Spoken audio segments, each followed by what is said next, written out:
Mrs. Winnie Madikizela Mandela, the second wife of the late South African President Nelson Mandela, usually known as Winnie Mandela, died on April the 2nd, 2018, aged 81.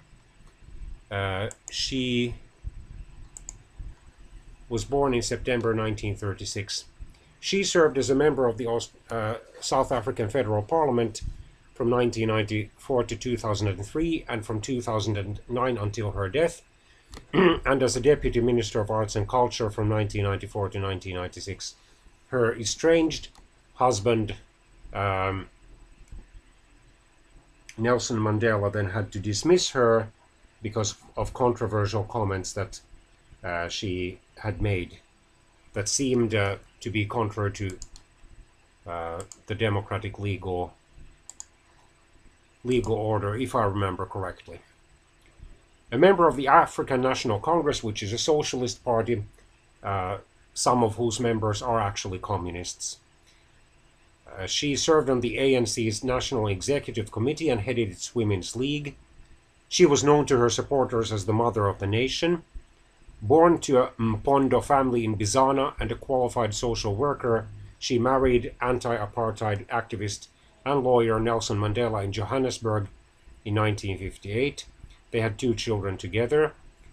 In 1963, after Mandela was imprisoned following the Rivonia trial, she became his public face until he was released from jail in 1990.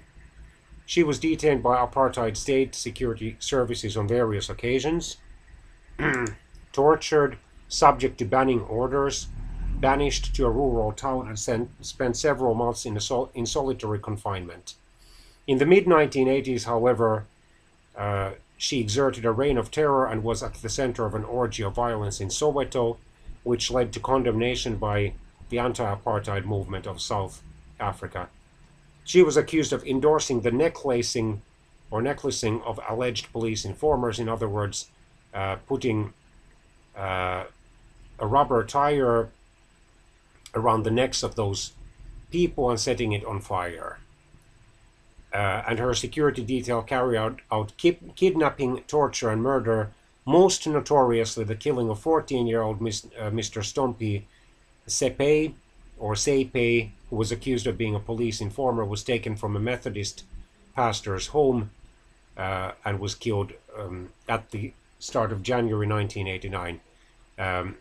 She later expressed regret for not being able to save Stompie, but refused to accept the charges or allegations that she actually had been an accomplice to the boy's murder.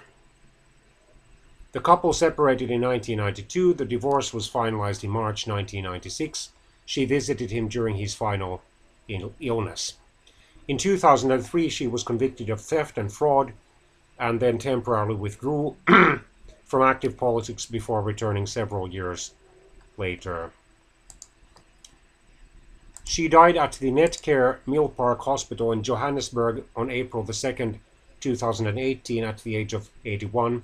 She had suffered from diabetes and had recently undergone several major surgeries, and she had been in and out of hospital since the start of 2018.